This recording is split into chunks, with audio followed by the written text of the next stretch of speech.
I had experienced atrial fib for about 6 years, been discovered during a routine physical checkup at the hospital here with Dr. Bob Rowland, and he called in Dr. Tedrick. They did some tests and determined that I did have atrial fib, and began controlling it with medicine, which they were able to do for about 6 years. Then the medicine started to lose its effectiveness, and I started to have more frequent episodes of atrial fib, at which time Dr. Tedrick recommended that I look into the ablation procedure, which would effectively cure the atrial fib condition for the rest of my life, and I would be able to come off the medicines that I was taking at the time. When I saw Doug for the first time, he was, I don't know if miserable is the appropriate word, but he was close to that. He's been very active most of his life. He enjoys doing a lot of activities, fishing and working out and lifting weights, etc. He was a very active man, very healthy other than he has atrial fibrillation. And in him you can see the effect of this arrhythmia on a person. The first thing that I did in terms of looking at the hospital here was to meet with Dr. Khairallah and go through the entire procedure from beginning to end, what would happen, what he would be doing prior to and after the procedure was performed, exactly what was going to happen during the procedure.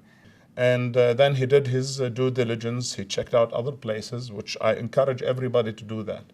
And then they decided to come in for his ablation. And we did an ablation, and it worked for a while, but then he developed some more arrhythmias afterwards, and we had to do a second ablation.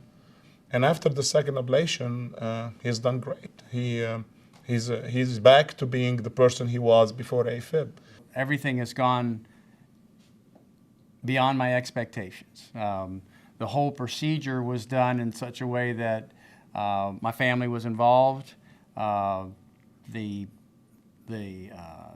surgical nurses that were in the operating room during the procedure had set up communication with my wife, so they called her every hour and let her know what was going on during the procedure. The procedure lasted 6 or 7 hours, and she was informed the whole time, which I thought was an excellent touch, because she was highly anxious about the whole thing, and that sure calmed her down quite a bit.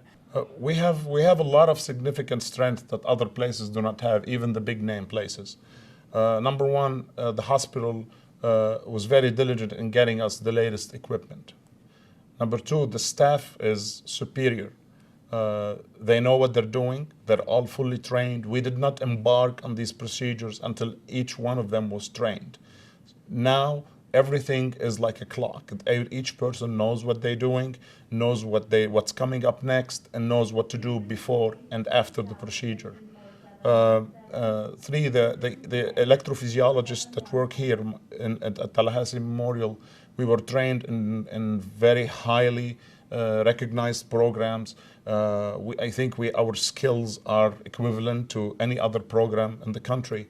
And the results have been more than promised, essentially. I mean, I'm back to 100% activities that I've done all my life.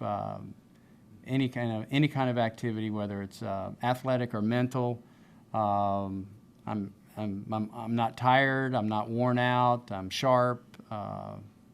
Everything that the arrhythmia caused in terms of exhaustion, in terms of mental tiredness, all that's been eliminated, and I'm operating at 100%. At TMH, we have the latest expertise and technology, where we can bring somebody like Doug, who is a very active person, healthy, young, but who has a condition that can be debilitating, perform a procedure on him, and then give him back his life. And that's, I think, the biggest accolade you can give to the program at Tallahassee Memorial.